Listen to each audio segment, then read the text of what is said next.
Hi everyone, welcome to Idiot. I'm here with the amazing Marisa Peer, world-renowned therapist and best-selling author. Let's do some work with you right now.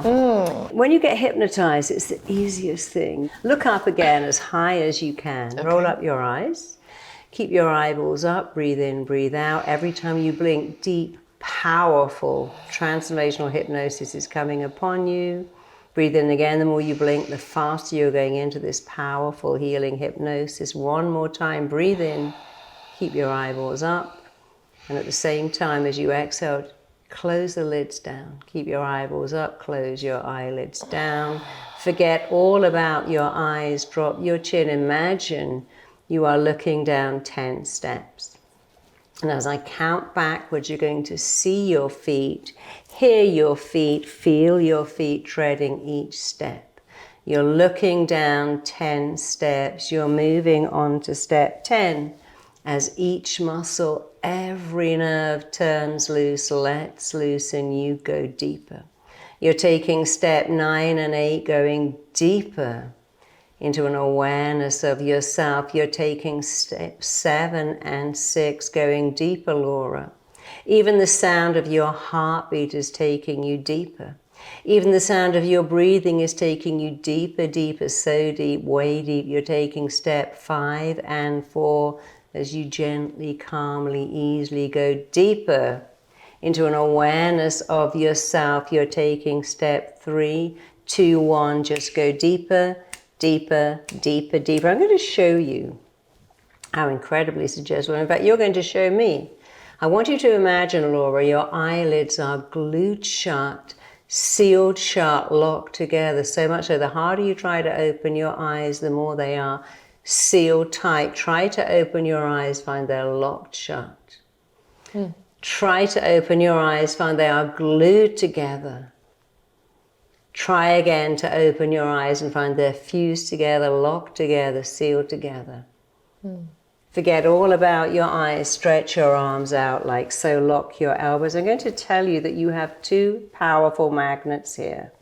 As I count from 1 to 10, you're going to feel the current of those magnets pulling your hands in with an irresistible force. As they meet, they will drop into your lap dramatically. You're going to go 100 times deeper. Stretch your arms out again, lock your elbows. Just picture 2 powerful magnets right there and watch what happens as the current of those magnets starts pulling your hands together. Your hands are moving together, pulling together, drawing together. And as your palms move in, pull in, draw in, you are moving, pulling, being drawn deeper, deeper into hypnosis. As your palms meet and touch, your hands will drop into your lap. You'll go deeper, deeper, deeper, just sleep. And as I lift up and drop down your arms, there it is. You've gone so deep, so incredibly deep, because you are an incredibly suggestible person. That's not gullible. Suggestible means you can make thoughts real. So I'm going to count backwards from 5 to 1. You are seamlessly going to go back to how, when, where, why. You decided you weren't enough. You bought into the belief that you're not enough. It's not true. But you're going to find out where you got that from. And then we're going to erase that forever. On the count of 5, Laura, you are going back right now to a vivid, vital, crucial, powerful scene that is all to do with where you decided you were not enough. On the count of 4, you are becoming younger, smaller, lighter, shorter. On the count of 3, years are peeling away from your body. On the count of 2 and 1, you are drifting back. Your brilliant mind has found the scene where you thought you're not enough. It's pushed it right into your mind. You can just go there, be there right now. As I click my fingers, it's rather like you switched on a television set. And as the screen warms up, you're right in the middle of it. And you can answer every question. This scene where you are right now, is it daytime or nighttime? Nighttime. Are you inside or outside? Inside. How old are you about? 14. And I want you to describe exactly what it is that you are doing, seeing and feeling. Even as I speak, you can see exactly what you saw. You can feel what you felt, and as I click my fingers, your ears are opening. Here it comes. 1, 2, 3. You can hear exactly what you heard. You're 14 years old. What are you doing? Seeing, hearing, feeling. I should tell you. In which I'm 14 and I'm in the family room with my dad who's drinking. And trying to get his attention and being ignored and told that I'm annoying and not. You're very good at describing what you're doing. I want you to describe what you're feeling. As I click my fingers, you can feel it exactly like this happened yesterday. Once I'm 14 years old, my dad ignores me and it makes me feel. Start and finish that sentence. What? I'm 14 years old. I'm 14 years old. I'm trying to get my dad's attention. I'm trying to get my dad's attention. He's ignoring me.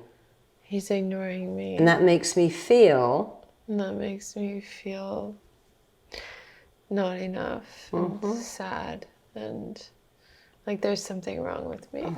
I want you to say, if he doesn't want to give me his attention, If he doesn't want to give me his attention, there must be something wrong with me. there. It's okay to say it. There must be something wrong with me. Go on. There must be something wrong with me. And that makes me feel. And that makes me feel Go on. What does it make you feel? just sad and unlovable. Sad and unlovable. What else does it make you feel? You feel sad, unlovable. What else? Just that who I am is wrong and that I should be someone else, or if I was different, I would be enough. Because here's the thing, when you're 14, even when you're 4, if the person that you need to love you, like your own dad, doesn't appear to love you, you don't stop loving him. You know what you do? You stop loving yourself. Yes. At 14, you can't go, well, my dad's not smart, my dad's an addict, my dad's unhappy. You're going to say, my dad doesn't love me. How could that be? And there's only one answer, and here it is. I guess I'm not lovable. It's like my dad's always at work. I guess work's more important than me.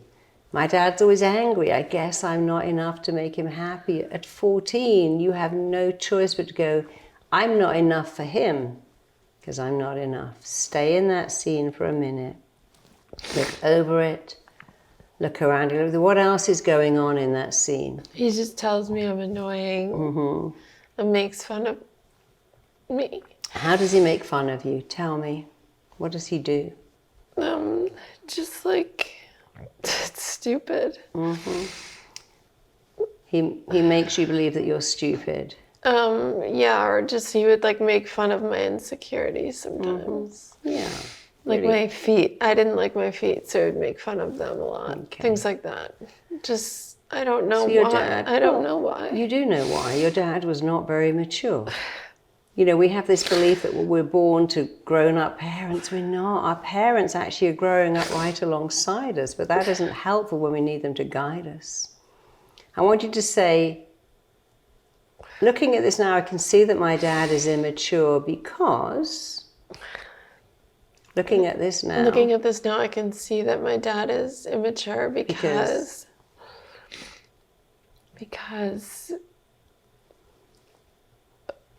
what adult does that? Yeah, you know, responsible means able to respond. Responsibility means able to. Could you imagine drinking in front of your kids? Yeah, or making fun of them, or telling them, yeah. or discouraging them from what they love. Do you imagine doing that? No, absolutely not. Just put that scene to one side, because we're going to go back to 2 more. We're going to daisy chain these together. We're going to have a look at what else happened to make you buy into the lie that you're not enough.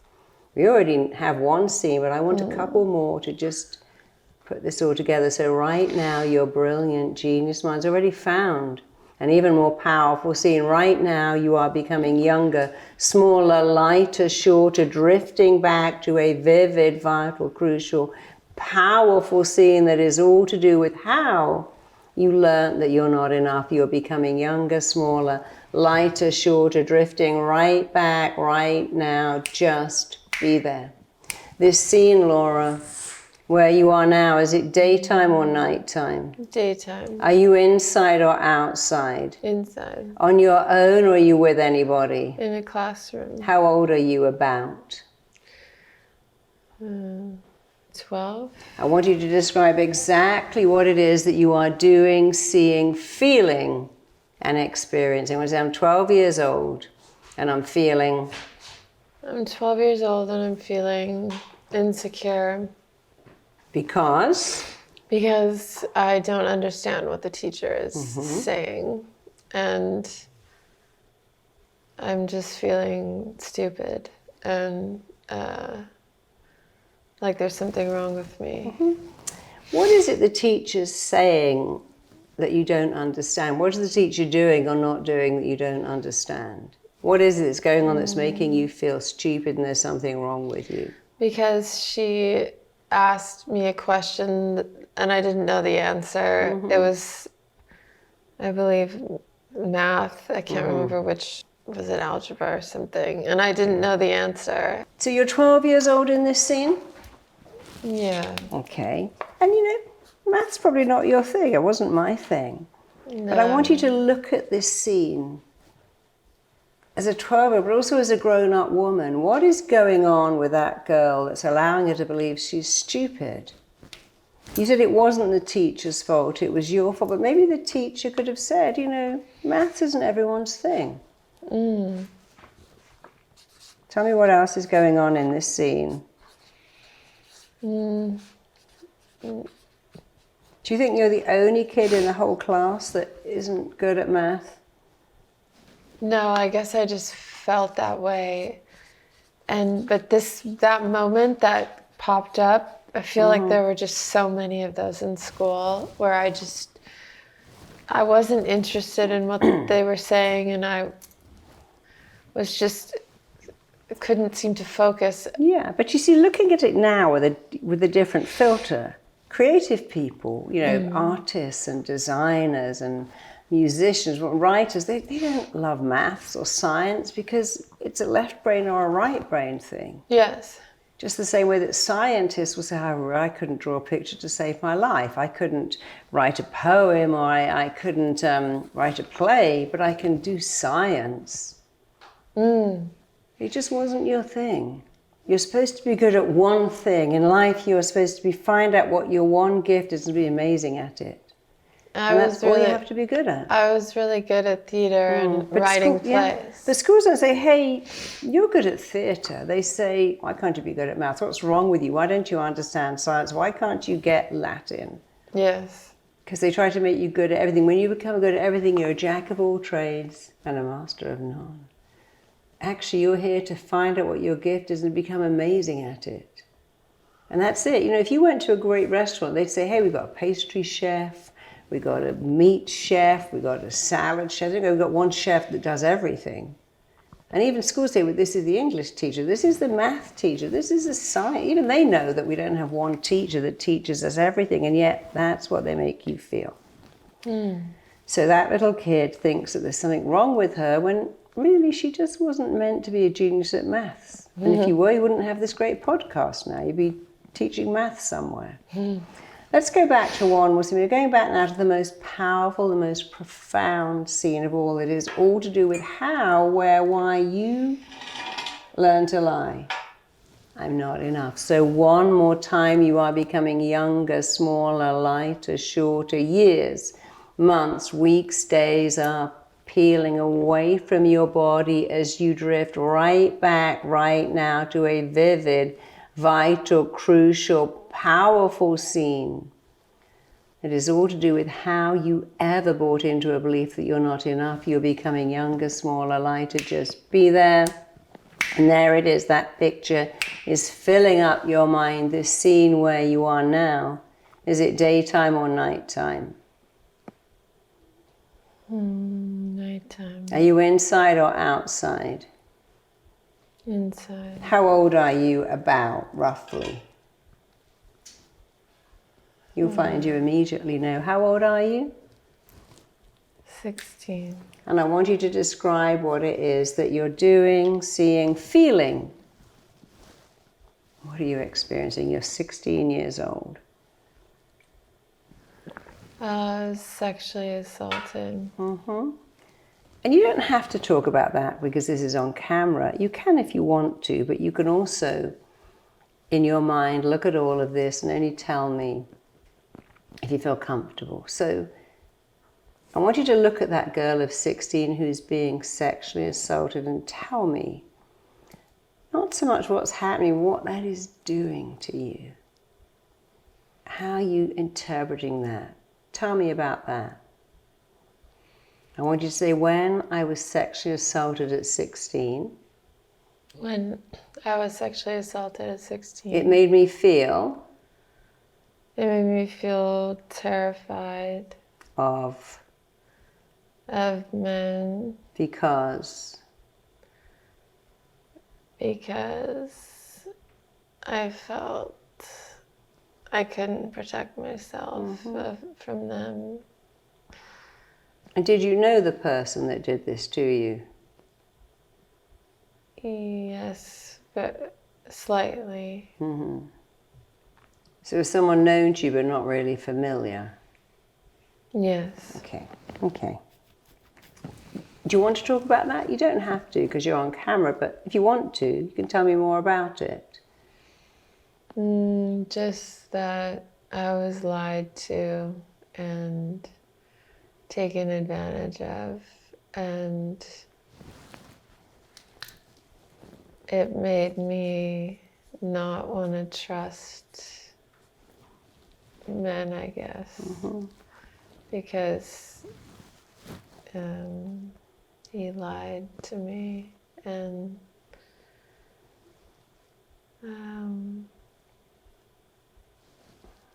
yeah, I think I still have shame around it.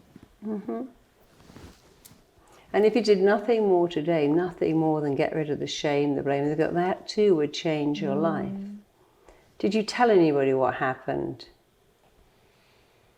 Eventually. But not at the time?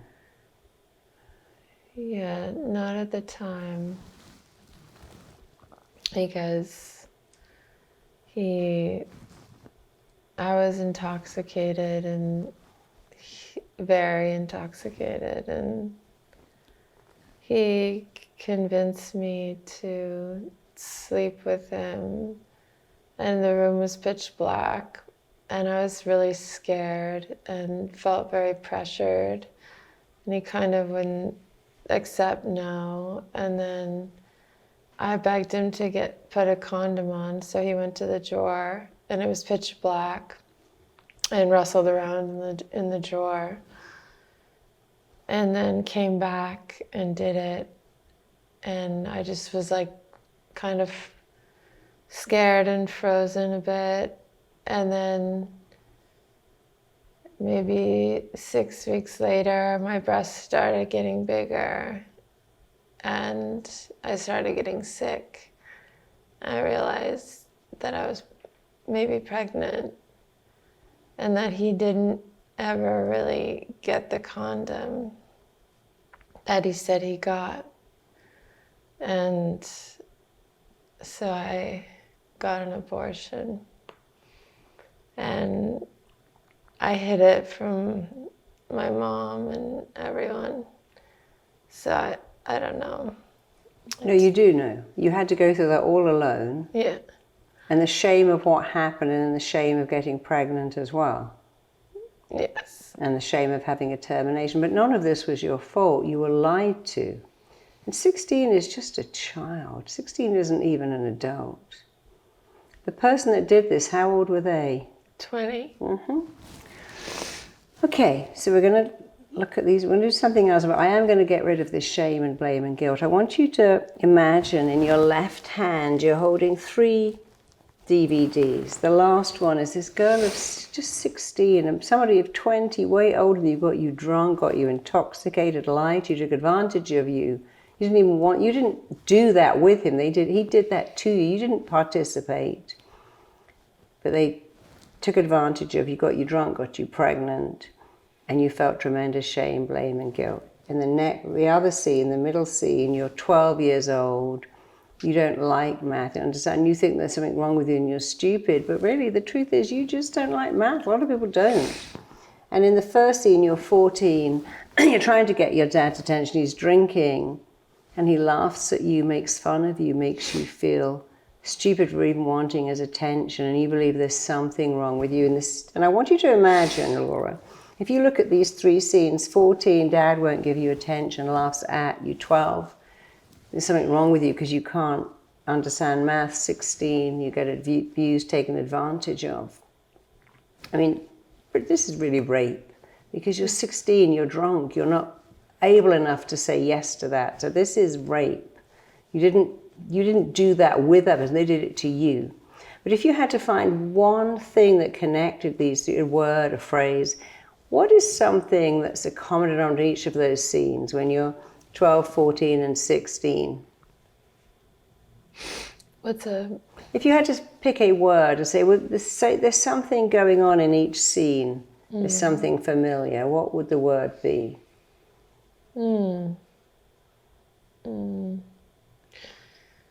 Shame. And I think it's the belief that it's your fault. Oh. I think that's the familiar word, but it might not be, because only you can tell. Look at that. Would you say in each scene? Yes, my fault too. Your fault. Yes.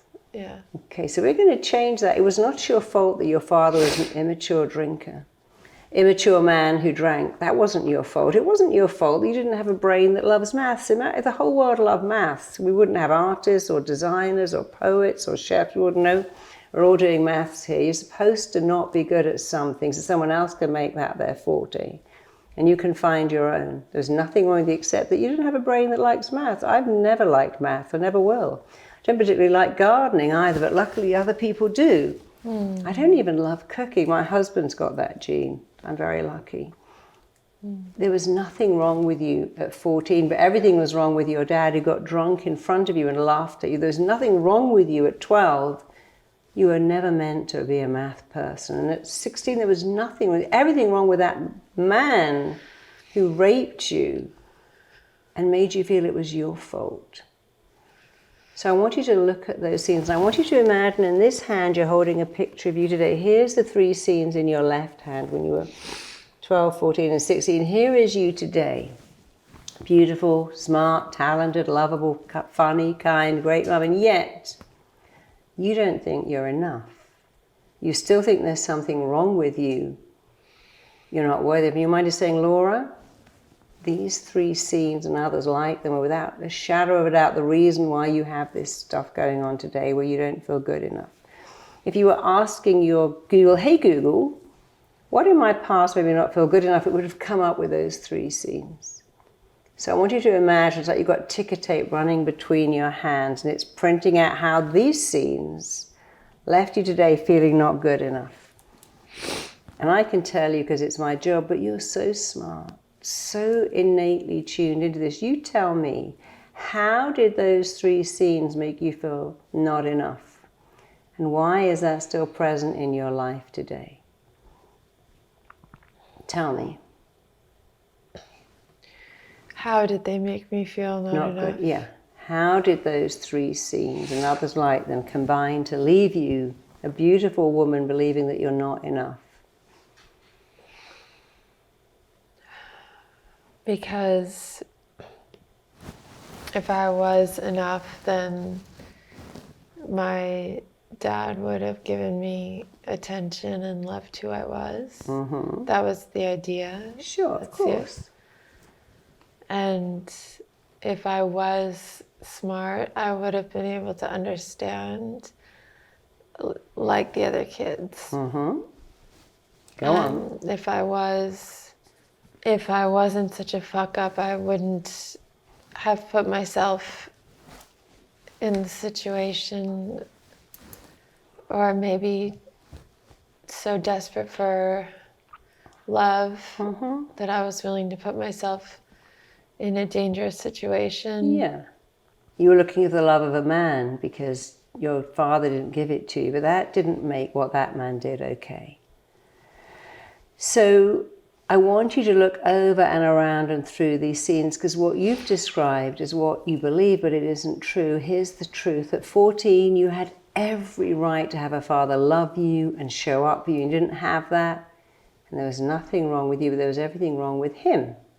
You did nothing wrong. You deserved his love. You didn't get it. You believed you were at fault. And today you can finally look at that and say, oh, all my life I believed something wrong with me, but actually I was a great kid, an amazing kid. I was a kid worthy of so much. There's something wrong with him. He drank. He's an alcoholic. There's nothing wrong with you at all. And when you were 12, something wrong with me, I don't like maths. No, there was nothing wrong. We just didn't have a brain that likes maths. We can't all like the same thing. We can't all be good at the same thing. A lot of us don't like math or French or Latin or even IT.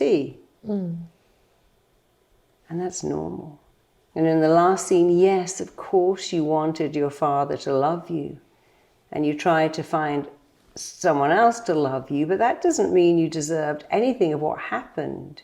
Even if you were paralytically drunk, you still don't deserve someone to do that. You didn't say yes. You didn't want it.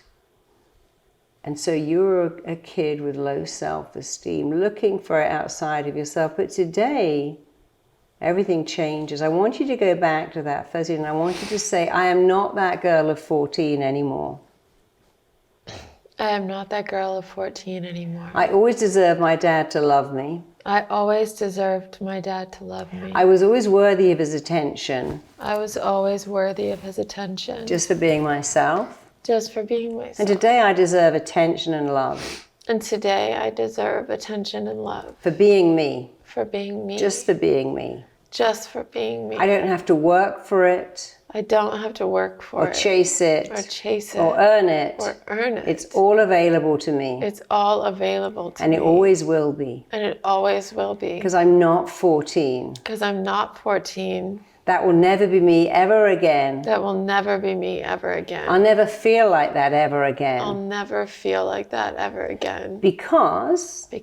Tell me why you will never be that girl or feel like that ever again.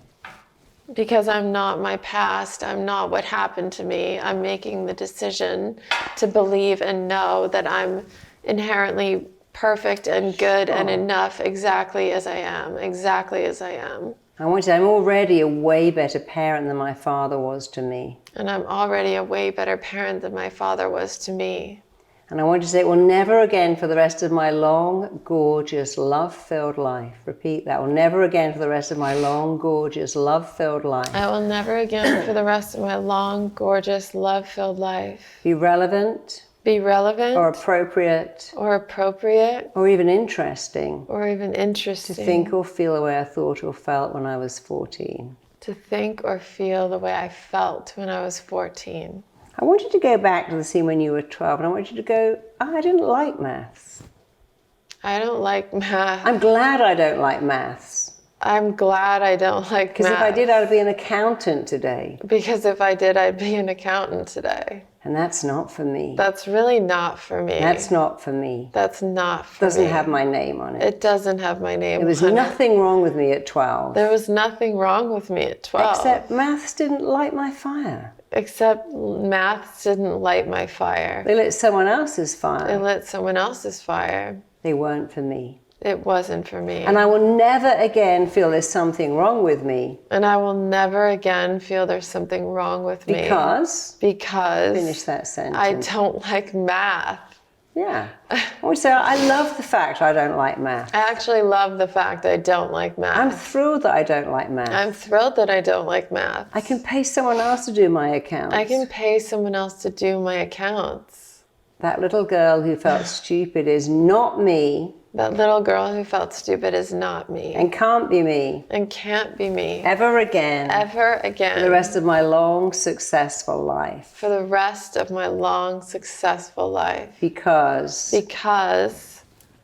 Complete that sentence. Because I am amazing just as I am and perfectly designed, just as I am. And I want you to say I'm smart. Because I'm smart. I'm intelligent. I'm intelligent. I have a freaking genius brain. I have a freaking genius brain. I know that. I know that. That's always been the truth about me. That's always been the truth about me. I'm smart. I'm smart. I have emotional intelligence. I have emotional intelligence. I understand math. I understand math. I just don't like it. I just don't like it.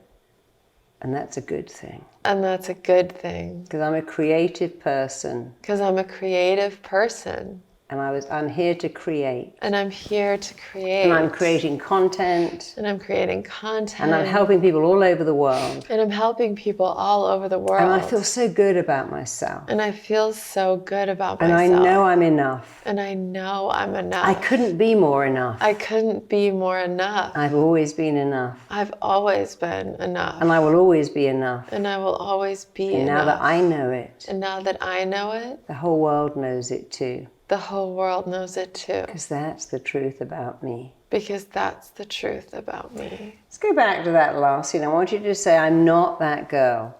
I'm not that girl. I have no shame. I have no shame. No blame. No blame. No guilt. No guilt. I did not participate in that. I did not participate in that. I did not join in that. I did not join in that. That was done to me. That was done to me. I am innocent. I am innocent. And blameless. And blameless. Because that person did it to me. Because that person did it to me. Not with me. Not with me. And I'm freeing myself of shame. And I'm freeing myself of shame. I'm freeing myself of blame. I'm freeing myself of blame. And I'm freeing myself of guilt. And I'm freeing myself of guilt. I was below the age of consent. I was below the age of consent. I wasn't even capable of consenting because I was drunk. I wasn't even capable of consenting because I was drunk. I did not consent to that. I did not consent to that. I did not join in with that. I did not join in with that. That was done to me. That was done to me. By a person. By a person. Who is. Describe what he is. A predator. A predator. What else? A manipulator, a liar. He lied to me. Yeah, a disgusting piece of shit, really. A disgusting piece of shit, yes. I mean, who does that to a 16-year-old girl? A real man would want a willing partner. A real man of 20 would know that 16 is too young, that you weren't even ready. What would you like to say to him that you couldn't say at 16? You're a disgusting piece of shit. Yeah, say that. And you are... I hope that you can get the help you need because clearly you don't love yourself or you wouldn't behave like that. I just think he was sick and... Here's the thing, he has to live for the rest of his life with what he did to you. He can never escape that. You know, your punishment and reward in life are the same. Your punishment and reward are the same. You get to go to bed every night with yourself. And wake up every morning with yourself. When you rape a 16-year-old girl who you've got drunk, when you treat someone like that, you have to live with that for the rest of your life, but you don't because you didn't do anything. You're an innocent young girl. And I want you to say to him, you have to live with this for the rest of your life. Imagine, say to him, you've got to live with this. You have to live with this. But I don't. But I don't. Because I didn't do anything. Because I didn't do anything. And I think you're disgusting. And I think you're disgusting. And twisted. And twisted. And all messed up inside. And all messed up inside. But I'm not. But I'm not. I'm leaving this behind. I'm leaving this behind. I'm leaving it with you. I'm leaving it with you. I won't allow you to hurt me anymore. I won't allow you to hurt me anymore. I won't allow you to make me feel any sense of blame for what you did. I won't allow you to make me feel any sense of blame for what you did. I'm leaving it all behind. I'm leaving it all behind. You're not worthy of my thoughts. You're not worthy of my thoughts. You don't deserve to be anywhere in my life. You don't deserve to be anywhere in my life. I pity you. I pity you. And I'm letting all of this go. And I'm letting all of this go. What else would you like to say to him? That I hope you never hurt anybody else the way that you hurt me. And I hope you never deceive anyone the way you deceived me. And he did hurt you a lot, but you know what? You can let that go now. It happened to you. It's not right, but you can let it go. Because if your life, Laura, was a huge clock, you know your childhood is really the first 5 or 10 minutes. And you've got the rest of your life to say, when I was 16, something awful happened, but I'm just leaving it behind. I can't change it, but I can change how I feel about it. You can never change it, but you can always change how you feel. And how you feel is that was done to you, and there is no shame. And as you talk about it now on camera, all over the world, people are thinking, wow, look at that Laura, wow. I love her for being vulnerable. Here's the basis of friendship. We love people who share our vulnerabilities. All over the world, women who've been raped and had a termination are looking at you thinking, gosh, she's shone a light on something. She's helped me to say, oh, well, I also didn't do it. It was done to me. And I also can let go of shame and blame and guilt. So I want you to imagine how many people you're helping right now by showing them you didn't do this. It was done to you. You didn't participate in it. And you can forgive yourself, let go of shame, blame, guilt. And in doing that, your whole life will change. So one more time, I want you to look over all of those scenes. I want you to look at them and understand, because understanding is power. For the rest of your long, happy life, you see the truth. It will never again, for the rest of your life, be relevant, necessary, interesting, or even appropriate for you to ever again think the way you thought then, or feel the way you felt then at 12, at 14, at 16. You haven't been on the planet long enough to come to these conclusions. You've made decisions about yourself at 12, at 14, at 16. There's something wrong with me, I'm not smart, and I can't get the love I need. And although you thought those thoughts then, and they became not fleeting thoughts, but actually fixed beliefs, although you thought them then, today you get to say, oh no, I can go back and change those thoughts, upgrade those thoughts, amend those thoughts, amend them to there was nothing wrong. There was everything wrong with my dad and that awful guy, but there was nothing wrong with you. And there's nothing wrong with you now. And I want to imagine you can go back and find that little girl of 12, 14, 16. I want you to put your arms around yourself and imagine that one day your daughter will be 12, 14, 16. And one day you'll say to her the very things you're just about to say to yourself. I want you to say to that little Laura, I love you just the way you are. I love you just the way you are. I'm here being a loving parent to you. I'm here being a loving parent to you. No one in the whole world No one in the world can play the role of loving parent to you can play the role of loving parent to you like I can. like I can. I love you. I love you. I believe in you.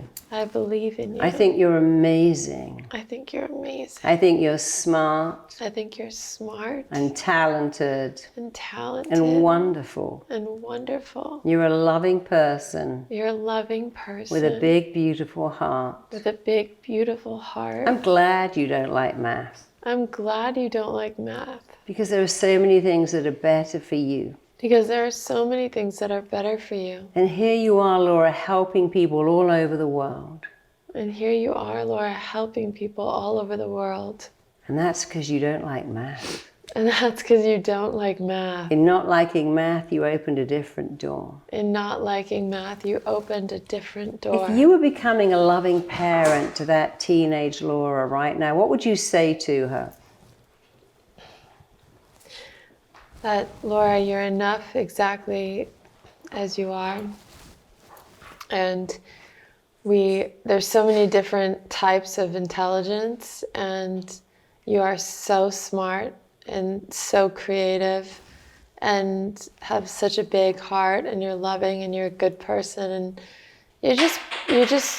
You're just perfect exactly as you are. The words that follow I am will follow you. The words that go after I am will go after you. So make some I ams and add in some great motivational things. I am powerful. I am intelligent. I am resilient. I am compassionate. I am unique. I am funny. I am okay. I am safe. I am exactly where I'm supposed to be. I am trusting. I am happy. I want you to say, I'm amazing. I'm amazing. I'm lovable just the way I am. I'm lovable just the way I am. I'm always enough. I'm always enough. I'm smart. I'm smart. I'm lovable. I'm lovable. I'm everything. I'm everything. That's the truth about me. And that's the truth about me. And as you go deeper, Laura, just for the last few minutes, as you go deeper, drift deeper, sink deeper, as you go deeper into an awareness of yourself, you're aware of a profound, powerful, incredible transformation taking place in you every day.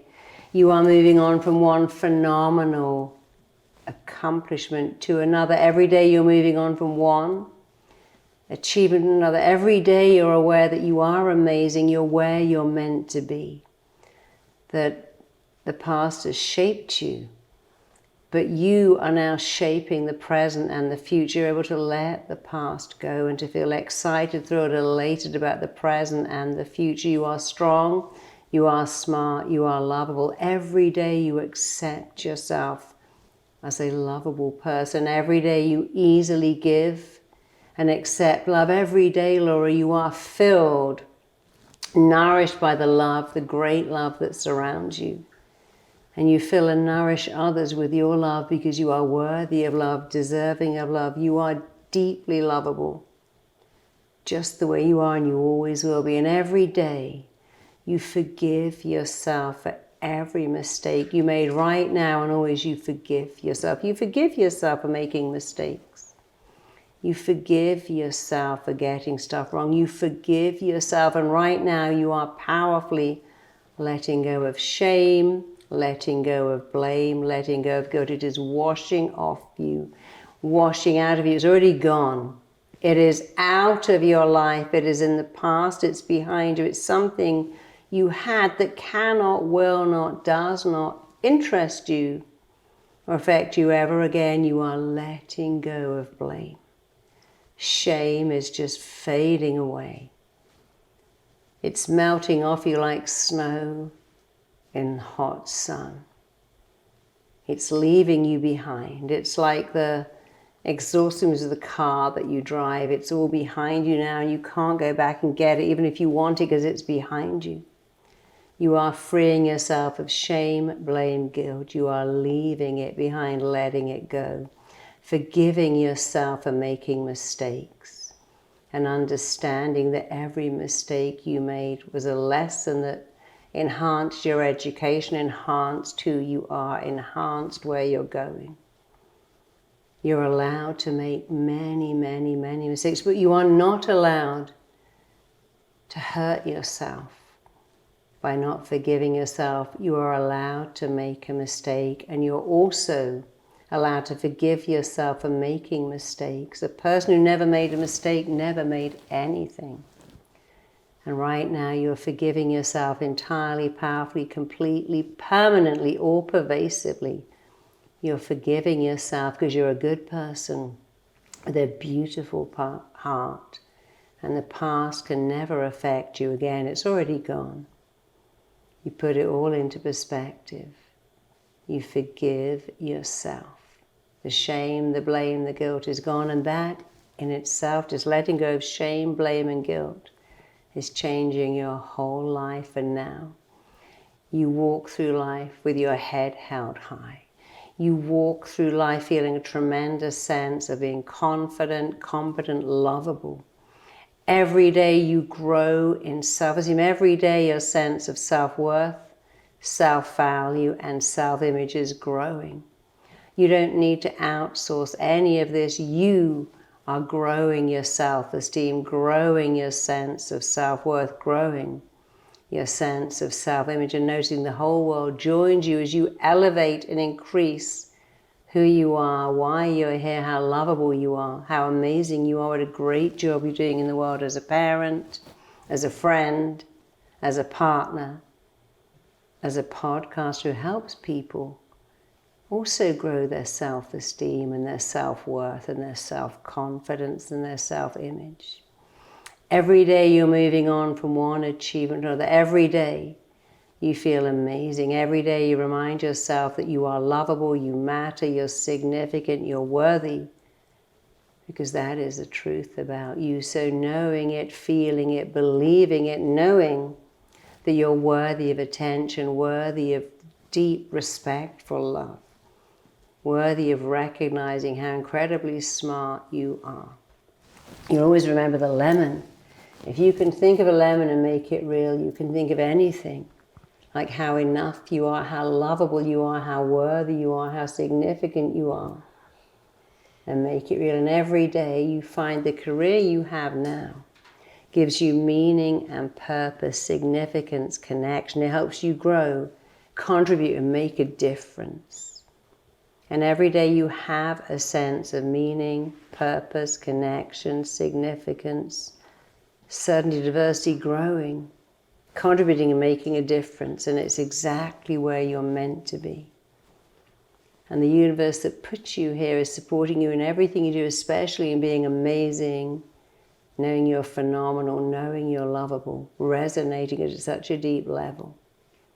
And every time you play this recording, and you play it a lot, you understand something amazing. Your body is controlled by a network of intelligence that is influenced by your mind. And every time you play this recording, you go into that network. And as you drop into that network of intelligence, you begin to send different messages from your mind to your body. And you interpret the messages from your body to your mind differently. And magic happens. And you feel a tremendous sense of meaning, purpose, fulfillment, and joy. And you find and maintain love so easily. You find and maintain success so easily. This is what you were meant to do. It has your name all over it. No one can do this better than you. And you're helping people all over the world, and that makes you feel good about yourself. How could you not feel good about yourself when you make other people feel good about themselves just by being around you? So knowing that you were meant to learn how to feel good about yourself, to pass that on, to share it. That's why you're here on the planet. You know it, you feel it, you live it, embody it, state it and affirm it every day. So knowing it now, feeling amazing, feeling enough, feeling happy, feeling worthy, feeling phenomenal, feeling incredible, feeling free, and feeling empowered, you can slowly, calmly, easily come back to your full awareness on the count of 1, 2, 3, 4, and 5. Just open up your eyes, just come back into the room. How do you feel? Oh my God. Wow. That was so powerful. Of course, but also so easy. I can't. Was that insane? Yeah, it was amazing. You needed it. It was so powerful. Have you thought of those scenes before, being 12, being 14, being 16, and what happened in each of those scenes? No, I mean, I've talked about it here and there, but never like that. I've never gone back like that, ever. And when you put them together, Ever. they all make sense, don't they? Yes. I mean, you saw your dad drinking at 14 and you thought, oh, well, that's the way you cope with stuff. So, of course, at 16 you were going to drink. That wasn't your fault. You learn what you live. When you see a dad opting out with alcohol, you think, oh, well, I guess that makes it better. And then when that horrible man took advantage of you, you know, you didn't have a male figure saying, Laura, you deserve everything. Don't let a man take advantage. You're worth so much. You didn't have your dad. Your dad, they always said, oh, I can't be bothered with you. And so, of course, why that isn't predictable, but also it kind of is, because your dad never gave you a sense of worth. A dad should say to your daughter, you're worth everything. You know, my daughter said once, Mummy, how do you make a boy like you? I said, disagree with everything he says. Have an opinion. Go, I think that's stupid. I don't agree. I think smoking's silly. Don't be a yes girl. Be a no girl. Be, you know, sparky and disagree with everything. They say, oh, well, this girl's a challenge. But, you know, people don't tell girls that enough. Yes. And they should tell them, say no. You know, stand your ground. Don't go along with the crowd. And, you know, teenage girls, all girls, boys, need a lot of help in asserting themselves. Because if your parents say, don't argue with me, don't you say no to me, of course they don't know how to say no. Right. They don't know how to argue back because the parent didn't say you can have an opinion. I don't mind you arguing with me. It's a little challenging, but I understand you're learning to have an opinion and go out in the world and argue. That's why when your kids are 14, they argue because they're learning to fight back. And when you say, don't you dare say that to me, you shut them down. You need to let them argue, let them debate, teach them how to say no. Wow. And you didn't have that, but today you're helping girls all over the world have that, which is an amazing thing. You are amazing. Well, so are you. Well, I'm cured. Of course you are. How could you not be? You know, sometimes when you go, what RTT does, is therapy I created, rapid transformation. What it does is it does three things. It goes back and it deals with unfinished business. It has a look at what happened, but then after it's found out what happened, it starts to reframe it in the brain and make sense of it and change it. And then finally, so it's a bit like being an investigator, a good detective, looking for information, gathering it, and then it's more like a coder, coding out the old, interpreting what happened, interrupting the beliefs, and then coding in a new belief that you're amazing and you're wonderful. And it's doing it all at the same time that makes it so powerful. Wow.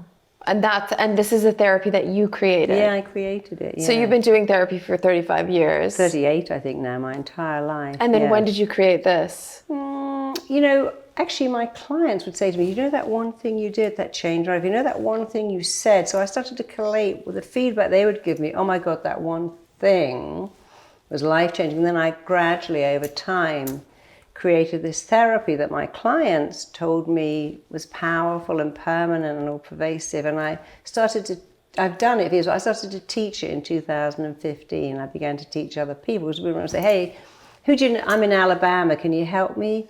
I'm in Manchester, like, there's only one of me. And of course, lovely Wayne Dyer, who I knew, said, don't die with your music still inside you. And I thought, you know, that's so true. I need to pass this on. Wow. So I started to train people. I did one training in 2015. People came from all over the world, literally came from Guam and Australia. And you was like, wow, I thought a few people would come from London, but they came from everywhere. And then we did more training. And now we've trained, I think, nearly 17,000 people, and they're doing the most amazing work. I mean, some of them are way better than me, but I knew that would be the case because some of them are, you know, like in their 30s and so passionate. Yeah.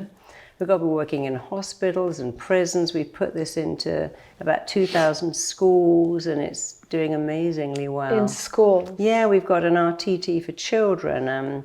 Because if you grow the job of a school, by the way, is to grow a child's self-esteem, not to make them good at Latin or French. Grow their self-esteem. And the job of a parent, too, is to have kids with healthy self-esteem. But no one tells you that. I didn't know as a parent that was my job. I thought my job was to give my kid organic food and make her happy and teach her not to be bullied. I didn't get good grades. I knew that wasn't important. Yeah. She's an artist. Yeah. She was always an artist. She's very successful. Grades didn't matter to her or to me, actually. But the job of schools and parents is to grow children's self-esteem. So we've got a program that does that. But what happens is when kids have high self-esteem, they do better academically. They do much better. And bullying just disappears when you can raise kids with healthy self-esteem. So we've got that in a lot of schools, and it's going into a lot more, and that's probably the joy of my life to do that. That makes perfect sense. Yeah. And I wonder, like, had I had more self-esteem, would I have been a game changer. Right. You know, all therapists, every therapist, I want to put myself out of business. My goal is to put myself out of business so that the next generation don't need therapy. Well, that's what I love too, and I'm sure it's somewhat controversial because it's rapid transformational therapy, whereas people think, oh, it's a lifelong thing, but you're saying no, you can change in a moment. Yeah, people say, how long does it take to change? Is it 21 days? It can be 21 seconds. You know, I ate some shrimp in New York and went into anaphylactic shock, and in that moment, I've never eaten it since. It didn't take me, I'd never think I can't eat shrimp. I thought, my lips were like a puff of fish, I couldn't breathe. Never eat shrimp again.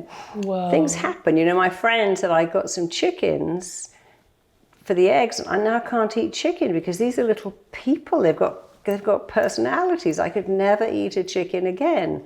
Shouldn't even plan to change. So you get to change twice every day of your life. Oh, the first is to change a thought, and then it changes an action. So let's say you ate, I don't know, some mushrooms and were violently sick. You change the, oh, mushrooms aren't my thing, and then you change the action. Every day you can change twice, change a thought, change an action, change a thought, change your behavior. Everything changes when you change a thought, because in the law of the mind, you have a thought, then a feeling, then a behavior. And people are trying to change the behavior and the feeling, but the thought comes first. You think a thought, I'm not enough. Well, how do you feel? I feel inadequate, I feel sad, I feel defeated, I feel blocked. I mean, no good feeling can come from thinking I'm not enough. So I've thought a bad thought. I'm feeling about now, how do I behave? I'm shut down, I'm super defensive, I'm aggressive, I'm emotional, I'm procrastinating. I procrastinate, I cry. There's so many ways to behave. I don't do anything. I sit at home and don't take risks. But if we just flip that, I am enough. Now how do I feel? Brave, confident, self-assured, motivated, ready to do something. How do I feel? I feel pretty good. Yes. I feel confident. You know, I was teaching the whole school system, and I put a big triangle on the right, huge, with masking tape, and then 3 flip charts. And these kids were 9. They each had to write on the flip chart a feeling, but it was a negative one. So one of them, each kid had to write down a negative thought. One wrote, I'm no good at math. Isn't that funny? I'm no good at math. One wrote, I can't make friends. And one wrote, I'm really ugly. There was lots of others. I'm picking 3. And they each then ran to the second point of the triangle. They had to write down a feeling that came from that thought. So they wrote down things like, I feel blocked, I feel stupid, I feel sad, I feel angry, I feel unhappy, I feel powerless, I feel helpless. Now let's go to the third point and write down a behavior. We've got point 1, I can't do math. We've got point 2, I feel stupid. Point 3, I never ask for help. The girl who said I haven't done her, but is I cry all the time. Yeah. And now after we've run the triangle, run it, let's go thought, feeling, behavior, they quickly got it. The thought is running everything. So now we flip the thought. We just finished, I'm brilliant at maths. I make friends everywhere I go. I look at them and think I'm really cute. Let's write that on the thought. Now let's run to the feeling. And it was, I feel brave. I feel strong. I feel motivated. I feel happy. I feel good. I feel amazing. Run to behavior. The kid said no at math said, I asked the teacher for help because I'm a smart kid. I say to her, I don't understand that because I'm smart. It isn't that I'm so smart and everything. Is I'm a smart kid who can say, could you explain that again? Could you stay behind and help me with that because I'm smart? The kid who said I don't make friends, I invite people for sleepovers. Everybody loves me. And the kid who said she was ugly, I look at them and think, I'm really cute. I like what I look like today and every day. So if they got it at 9, thought, feeling, behavior, you got to change the thought because it's the thought that comes first, but your thoughts are yours to change. And if you change your thought, you change your feelings and behavior. And so that's why letting go of shame. I say to all my therapists, if all you do in your whole career is get people to let go of shame, blame, and guilt, you've done something amazing. Wow. Because, you know, many molested kids, I'll let that person do it. No, you didn't. Or I must have wanted them to do it. Of course you didn't. Yeah. Of course you didn't want that. Nobody wants that. And they don't really understand until you allow them to let go of any shame. But first you have to understand it. Yeah. And in telling everyone today, you know, they'd say, wow, what a girl that Laura is. People would like you more because you shared a vulnerability. But yeah, you have to understand, you know, that how did the whole pattern, father's not giving you any attention, you feel unworthy of love, you can't get love, of course you end up in the arms of some idiot because you weren't given love, you weren't told, oh, let me put my paper down, I've got this great kid here who wants to talk to me. You didn't have a father who said, you're an amazing kid, you're so smart, never let anyone diminish you, because you didn't have that. Yeah.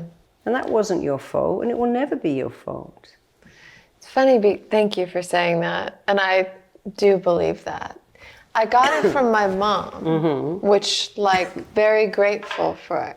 I think if you have one great parent, it's like better than nothing. You know, we all need one person to believe in us. For me, it was my grandmother. I don't know, I'd have been delinquent if I hadn't had her, but she believed in me when no one else did. And you only need one, a parent, a teacher, a mentor. And that's why I meant people become therapists, because we become that one person. And all of us can think, hey, could I be that one person? Have I got a niece, a nephew, a kid, a friend? Could I make someone believe in themselves? And if we could all do that for one child, then the world would be such a different place. And would you say that's your main mission? Like, what would you say your mission? I would say my mission is to make therapy easy and accessible and simple and fast. And underneath that would be my real mission to make children not need therapy by getting their self-esteem really early. I mean, I know that's probably not going to happen for a long time, but my mission would be to get children. You know, I have this program where these children have a cheerleader, and they install a cheerleader in their head, and it believes in them and it tells them great things. And they say he helps. For them, it's so real. And now, of course, with AI, they can literally create this cheerleader on their computer. Wow. We have like a stuffed toy that's a cheerleader, and you can press it and it'll say something like, you're a great kid, you're lovable, you're amazing. How old are these kids? 5 to 9. But we're also going to put one in hospitals for children that have been going through chemo, saying, hey, your body is so good and your body is doing wellness. And so this cheerleader program for children, we're talking about having it as a television show. Because, of course, no one tells us that the most important words we'll ever hear are the words we say to ourselves and believe. It's not what someone else says. Is what we say. I'm smart, I can do this, I've got this. I wasn't meant to be good at French. I was meant to be good at biology. I wasn't meant to be good. I was meant to be good at art. And I remember saying to my daughter once, darling, you know, your gift is art. That's what you were given. And that's your gift. You can't be good at everything, but you can say, I'm really good at art. I'm amongst the best artists. I'm an artist in my soul. And she said, I could never have a normal job. I said, of course not, because you're an artist. Yeah. And I couldn't expect her to also be a biologist. I wouldn't say, hey, you got to be good at feng shui and cooking and biology and French. I don't go, hey, you know, I'm a great therapist. I'm also an amazing chef. I'm a phenomenal interior designer. I make my own clothes. I'm a cleaner like you wouldn't believe. I can speak 7 languages, because if I did all of that, I'm diluting my gift, which is to be a great therapist. I only have to be good at one thing. And if only schools could say, hey, let's find you one thing. In Finland, children self-select their classes. I love that. They pick the thing. Kids that are good at IT go to IT. Kids that are good at science go to science. Because they understand that you're here to find your gift, become amazing at it, and then share it with the world. But you only need one thing. You know, do you think the best chef in the world is saying, gosh, I really need to do some gardening courses as well, and maybe I should learn to be a painter and decorator? And you know, the best chef, you know, we have someone in England called Jane Asher. She used to be Paul McCartney's girlfriend. She makes cakes. She's written books on cakes. She sells cakes for like $800 for weddings. She doesn't even have chicken soup recipes, cakes. That's her thing. We have a place in England that just makes bread called Paul. That's all it does, amazing bread. It doesn't have salads in there. Yeah. It just has bread. And you might say, you know, I've gone to this great fish restaurant. You go, hey, I've come here for fish. Have you got spaghetti bolognese? I go, no, we do fish. We're a fish restaurant. And we've got to stop doing that, thinking, well, shouldn't you expand and do more and more and more? No, just be good at one thing. Whoa. Find your gift, become amazing at it, then share it. Imagine if Frank Sinatra was a plumber, if Adele was a nail technician, if Ed Sheeran was a carpenter. We'd all lose out because they had to find their gift. Yeah. Ed Sheeran is just Ed Sheeran. Adele is Adele. That's all they ever need to be. No one's saying to them, but don't you think you should be a hairdresser as well? I kind of want Ed Sheeran to do my nails, though. Do you? I don't bit. think that's his thing. I don't think he's ever going to do that. Because he's busy being great at being Ed Sheeran. Writes amazing songs, sings amazing songs. Yeah. And so, you know, that's where we should be telling people, this is your gift. Stay with your gift. Be amazing at your gift. You don't have to do anything else but find your gift. And if you don't know what it is, it's absolutely linked to what you love to do in the age of 5 and 15, really 7 and 14. But what you love to do in those 7 and 14 is a key to your unique skill set. Really? What you love to do between those ages, 7, 14, but you can say 5, 15. But that's a key. You know, Jo Malone said when she was 10, she was taking petals off the bushes and making fake perfumes. I was writing stories at 10 about unhappy families. My daughter was making little clothes out of Kleenex for her toys, and now she's got her own fashion line. I was making people laugh and writing plays and drugs. Well, there you go. Well, forget about the drugs. Reality is people who can't cope with drugs. Right. So forget about that. But you were, you know, you were doing the right thing. You were seeing where you were meant to be. Very much. Yeah. Okay, wait. I saw a clip online because I've been binge watching all your content. Right. Do you follow Marisa? Yeah. Oh my God. Okay. For years. So I see a clip saying, you know, you can't say mummy or daddy in the bedroom. That's not healthy. And let me tell you why. No, I can't remember why, but is that true? Yeah, if you... Not that I've done that. I've not. If you call your said wife that. mummy... I've not said daddy. If you know, you got kids, you go, mummy, has Susie got her drink? Mummy, has Joey got his sports kit? Once you start to call your partner mummy, your sex drive will just go forever. Especially for guys, because who wants to have sex with mummy? And so if you become mummy, like, have you taken your vitamins? Have you got a warm coat? Oh, you don't mean say it in bed? No, if you say it and become it. What? If you start to act like mummy. So imagine you've got a great guy and you're saying, have you got your vitamins? Have you got your coat? It's going to rain. Did you pay the bill?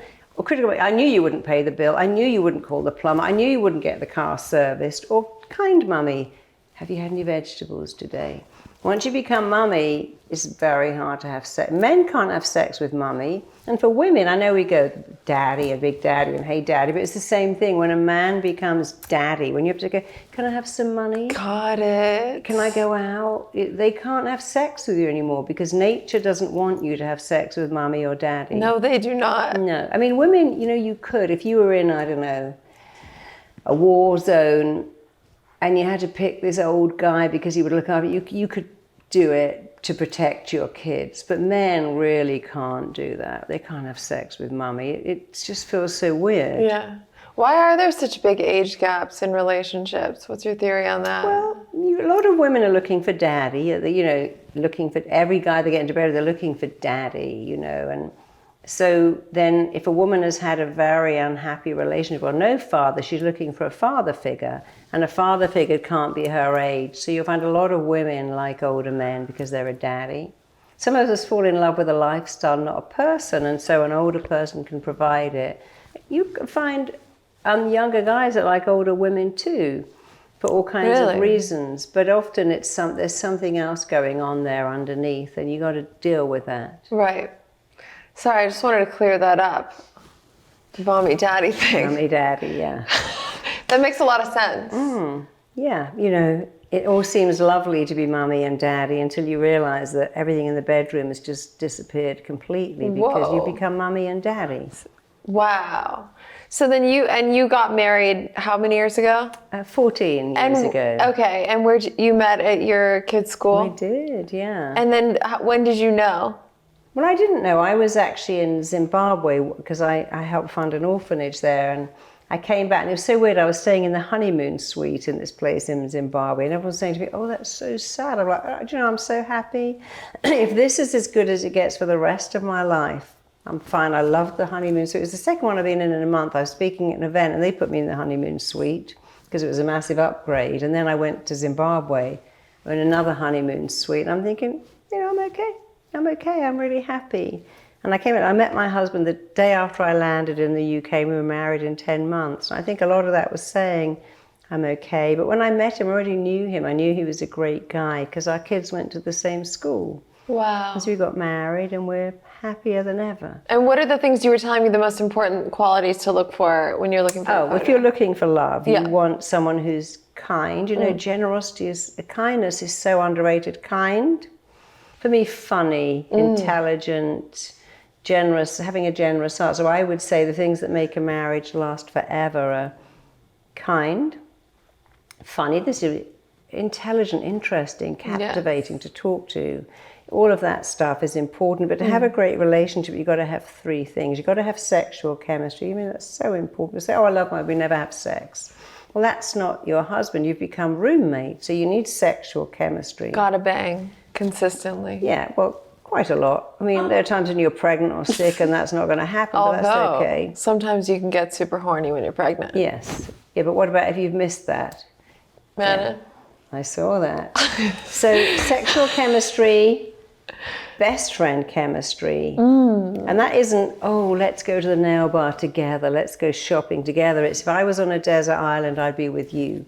I can tell you my issues. You're my best friend. I can say I'm having a really bad day because you are my best friend. I still go out with my best friends and do things. I wouldn't say to my husband ever, come to the nail bar with me, come to the hairdresser with me. Let's go shopping for hours and hours and wander around Zara. We'd go, let's go to Zara. I like those pants. We're out of here. Yeah. But he still is my best friend.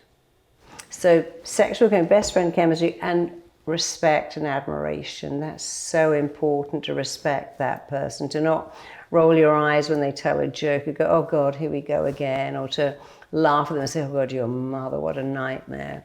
You have to have, if you respect too, and you have to admire them. Men have to be admired. It's so important. It's why they tend to go off with their secretaries, because they always admire them. You know, my dad, his third wife, was his secretary, and she was always look at him and say, look at your dad, what a wonderful person. She was still his secretary, but until the day he died, she had this massive admiration going on because he was her boss and she was his secretary. They got married, but that played out forever. He depended on her and she admired him. Whoa. And they had a great marriage. So if you have those three things, your relationship can last forever. But you have to work at them not a lot, just a little bit. It's not, people say marriage is hard work. Actually, no, being on your own, having the flu and having to get up and go to the pharmacy by yourself, that's hard work. Having someone who's got your back and does for you is not hard work. It's the most wonderful thing. So it's okay to be somewhat dependent. Sure, well, it depends how dependent, you know. Yeah. You can be interdependent. You know, I'm not dependent on my husband. I can buy everything myself. I can send a taxi to the pharmacy, but he meets me at the airport if I'm away. He's just so lovely and kind and funny, and it's great to have someone have your back.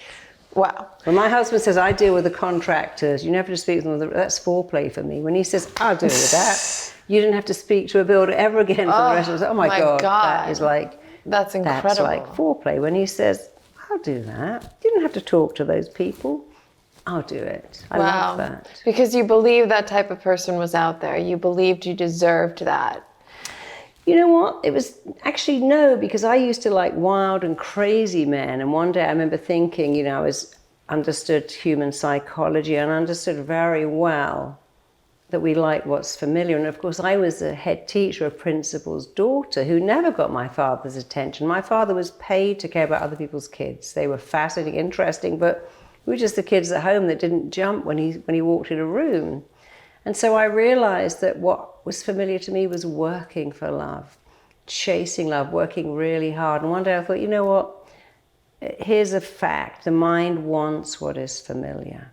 It wants what it already knows. But here's another fact. You can make anything like familiar. Anything like shoving a bit of silicone in your eye if you do it every day, it's super familiar. So I thought, okay, I'm going to make something familiar. I'm going to find a different type of guy completely. So when I met John, I already knew him. And he was funny. He owned a chain of comedy clubs. He's super intelligent. He's incredibly kind. And so I thought, yeah, I'm going to choose this. I'm not going to go, I like the bad boys. Because why do we say that? What is it that we will say, oh, they're too good for me? What you're actually saying is their behavior is unfamiliar. I don't recognize it. I'm going to run back to what I know. But you could say, well, why don't I make it familiar? You know, one of my friends who's been married for 35 years and has a really red hot marriage, passionate, everything. She said, when I met him, I thought, I better up my game. I better up my game. This is what I want. I'm just going to go for this and make this guy the person I want to be with. She took on him and his children. They're blissfully happy after 35 years. Really? Because they both made a choice. You know, this is what I want. I'm going to make it familiar. Wow, I'm going to make it familiar. So, Yeah. okay, if you could tell the audience, like, just one or two simple techniques they can do every day to solve every single problem. Every day, state, affirm, embody these magic words. I'm enough, I matter, I'm lovable, I'm significant. Write it on your fridge, write it on your underwear, write it on your hand.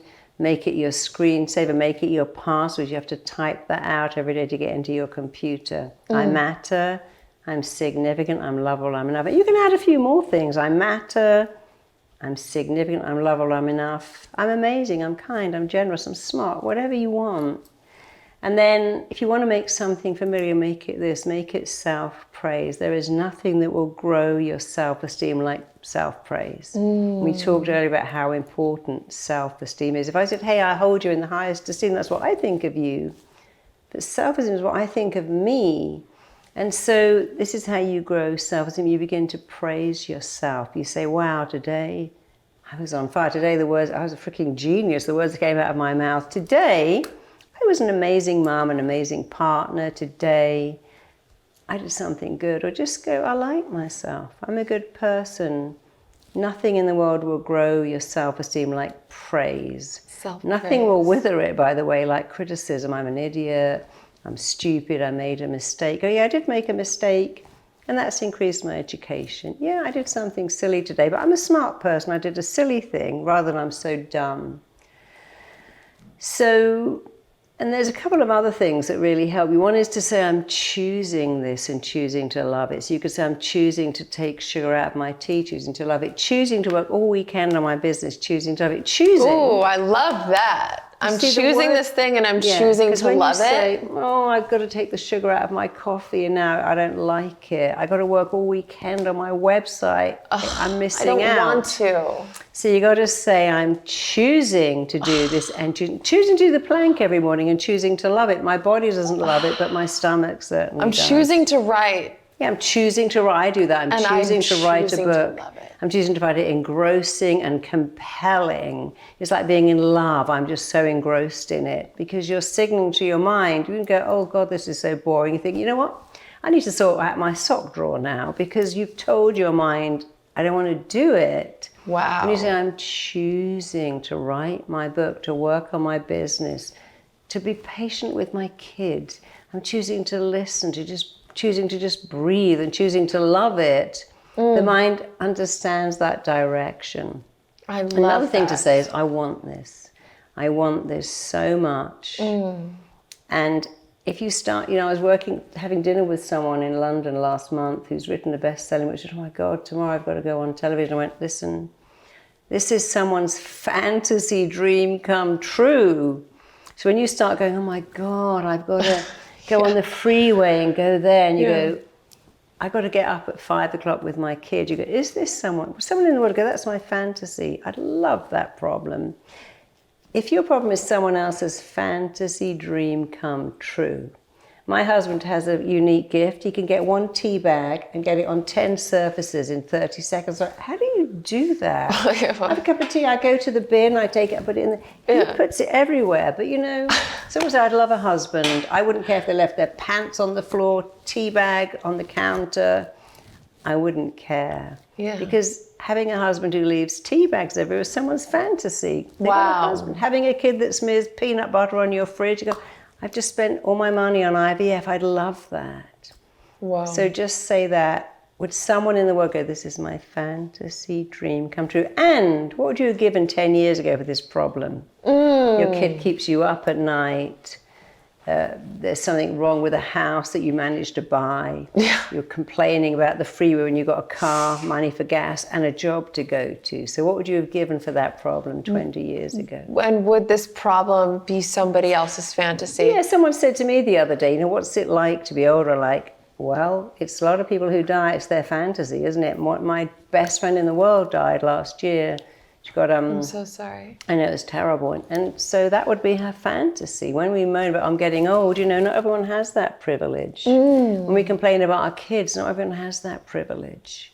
You know, we forget that. But it's always good to think, oh, yeah, this is someone else's fantasy. How do you feel now about your session? Almost ready. How do I feel now about my session? Yeah, what we just did. Amazing. That it was so powerful. I've never had that done. I've never been. Was that being hypnotized? Yeah, that was being hypnotized. Wow. What did you feel like when those magnets pulled your arms together? That was really trippy. I would say the whole experience felt really out of body. And what about when you couldn't open your eyes? That was trippy too. Yeah. And I really tried to Yeah. open my eyes. Why? How? Why? What did you do to me? Well, what you're doing is showing someone, look, every suggestion you accept makes the next one even easier. So when you can accept that your eyes are glued shut and there's a magnet pulling your hands together, you can accept the other stuff that says you're freeing yourself of guilt. You've let go of shame because your brain is already accepting all of this. Every suggestion makes the next one easier. So you start with meaningless and move on to meaningful and start to say stuff that your mind is making real, just like the magnets and the eyes being glued shut, that you're free, that you didn't participate in this, that you're deeply loved and you deserve everything with bells on. And your mind goes, yeah, I'm letting that in because I let in the magnets and the eyes being glued shut. It's almost like I was reminded of what I knew way, way, way, way, way deep down, like when I was a baby, and I inherently knew and understood that I was enough. It was like I went back there. Do you find that, and then we really will wrap up, do you find that some people are resistant to this and it doesn't, and it isn't effective? Not really. We go into hypnosis every day. When you're driving home on the freeway on autobahn and you're watching a movie and the phone rings and you jump. When you see something on TV, you think, oh, I feel hungry now. Or you go to the cinema, you think, oh, I need popcorn now. We all get hypnotized all the time. And hypnosis doesn't send you to sleep, it wakes you up to your phenomenal potential. So I would say I've probably had 3 clients in my whole career that I haven't hypnotized. But that's not many, 3 out of millions. And what's up with them? Yeah. What's their deal? Yeah, and of course, you can hypnotize people online. I do that all the time. You know, I was teaching, doing a talk for 16,000 people last year and hypnotizing them all. So you can do one person or thousands. Do you get nervous before or do you just No, I don't do the word nervous, I do excited. Because it feels the same, the stomach's going, the adrenaline, the hands. But I can choose the word excited or ready or, you know, if I was thinking, in an hour I'll be in my car going home, this is easy. You really got to understand that the word response able means able to respond better. So when you say, I'm nervous, I'm scared, I'm terrified, you're telling your mind something that isn't true. Why not say, I'm excited, I'm ready, I've got this, even I'm elated. You can say anything, the mind's going to make it true anyway, so you might as well say good stuff. So I called my book, Tell Yourself a Better Lie, because if you're going to lie to yourself, oh, I'm losing it here, I'm falling apart, I'm a hot mess, I'm a train wreck. You're going to tell yourself, well, at least pick a better one. Pick a better lie. It's I'm kind of more incredible. fun. I'm calm, I'm chilled, I'm fine. Yeah. I joke that I love being delusional. Yeah. It's the same thing. It's the same theory. It's like I might as well go into best case scenario and visualize everything my life could be, and because that feels good. Yeah, you know, I was working with a guy who couldn't go into the scanner. He had cancer. I can't go in the scanner. Well, why is it? Well, when I get in there, I keep thinking this is a coffin. This is like being in a coffin. I'm in this dark tube, and now I can't get out. And I said, why not say I'm in my bed? I'm super chilled. I'm just lying. I've got 20 minutes to myself. How often do I say I want that? So you can say, I'm on a plane. I'm on this tin can hurt, they're going to say, well, I'm sitting here reading and eating and having a great time. Because the way you feel about everything is down to two things: the pictures you make and the words you construct, which you are free to change at any time. You know, so if I could have a ladybug on my hand, but not a cockroach, I could have a butterfly, but not a moth, I could have a caterpillar, but not a worm, because the picture's different with a caterpillar. It's pretty, it's green. The butterfly is cute, the moth isn't. The cockroach is horrible, but the ladybug is beautiful. So it's just the picture. You know, if I got out a lump of meat now and put it on that table, if I was a vegan, that would be disgusting. If I was a Hindu, it would be offensive. Yeah. If I'm a bodybuilder into keto, it's amazing. So it's never the thing, it's what you think about the thing. So if you saw a syringe right now, if you're in pain, it's like, oh yes, it's going to take the pain away. If you want a tattoo, it's exciting. If you want some Botox, if you're terrified of needles, it's like, oh, that's going to hurt me. So it's not the thing, it's what you think of the thing, which you are free to change, update. I mean, we're so busy upgrading our software and our phones, we should be really upgrading this software all the time, because it changes your life for your entire life. It doesn't go away, it doesn't wear off. Wow. So you've got to upgrade your childhood, upgrade your beliefs, upgrade your thoughts, upgrade your language, upgrade the pictures in your head. And never say excited, never say nervous, sorry. Never say excited, ready, confident, I've got this. Wow. You're amazing. Oh, thank you. You're so inspiring. Oh, thank you. And such a blessing. Thank you so much for coming. Keep in touch about how, you know, you're moving on now, how all of that's behind you. Let me know. Oh, I will. How that's changed your life. I'll be so excited. Will you come back? Of course I'll come back. I'd love to come back. Where can people find you? So if you want to find an RTT to do what I did with you, the people I trained are every bit as good as me. Some are better. Go to rtt.com to find someone. Or if you want to be one, if you want to train with me and do what I do, no background in therapy is required. We've already trained 17,000 people. You can be one of them. So go to rtt.com. If you'd like some free audios on money blocks, wealth blocks, health blocks, love blocks, go to marisapeer.com. They're all free. We don't ask for your credit card. We share a lot of stuff. And if you're in education and want some of our children's programs, the cheerleader, go to marisapeer.com and we'll give you those as well. Wow. Also follow her on Instagram, TikTok, YouTube. Everywhere. I listened to your meditations. I listened to your nighttime one last night. They're so, so helpful. You're helping so many millions around the world. And I just feel so grateful I got to spend time with you. And thank you for hypnotizing me. Well, thank you for letting me do that, to show other people. Because, you know, I think... Did I have snot, though? No. I didn't have snot? No. And if you had, it wouldn't have made any difference. We would have liked you just the same. Even all snotty? Oh, absolutely. I'm enough, even all snotty? Of course you are. Really? Well, you can't. You see, if you want, you can't quantify. I'm enough, except when I'm snotty. Like that. You have to go. If you want to quantify, you do. This is how to do it. I'm enough because I'm enough. I'm lovable because I'm lovable. Your baby didn't say, "Oh my God, when my nose runs, you love me less," or my diaper leaks. They don't even know. No. You know, it's like, you know, when in lockdown, someone gave me this cage of 7 kittens because they had to euthanize them because there were no shelters, no people there. And I opened the cage, they all ran out. One of them was climbing up my leg, and they were like, here we are, lovable. Clearly you've turned up to look after us. And every time I walked in the room, they'd jump in the air and they were all over me because they knew they were lovable. I mean, when you think what they went through, they were found in a car park somewhere, taken to an animal shelter, taken to another one, then put in a car, and driven all these miles from Palmdale to my house because I said, I'll take them. And they gave me so much more joy than I gave them because they were such fun. But I still have 2 of those, and they think, they come up and just lie there and think, here I am. Yes. You're here to pet. I'm the most lovable thing on the planet because that's all they've known. Pet me, feed me, stroke me. You know, there's that great joke about a dog saying, you feed me, you love me, you give me, you must be God. Cats go, you feed me, you love me, give me. I must be God. But, you know, they didn't ever think, because they were abandoned, their mother probably got run over, that they weren't lovable. They came running out of that cage. Part of them were covered in bits of cat litter. They had gummy eyes and they had diarrhea, but they always thought they were worthy of everything. Because we all start like that. The question is, where does it go? It doesn't go, it just becomes buried under stuff. And when you get rid of the stuff, it comes back. Wow. That's simple. Yeah, that's but very simple. one of the things I do in schools is I have this big shiny diamond and kids start to put stickers on it. I'm not enough, I'm not smart, I'm not good enough. Until they realize, what have you done? You've hidden your sparkle, you've dimmed your brilliance with all these, and now we slowly take them off. So to go, but I do matter, and suddenly the shiny diamond is there again. We say, look, if people don't like that, then they can just wear sunglasses, because you're supposed to shine and sparkle and be amazing. Not for other people, but for you. Wow.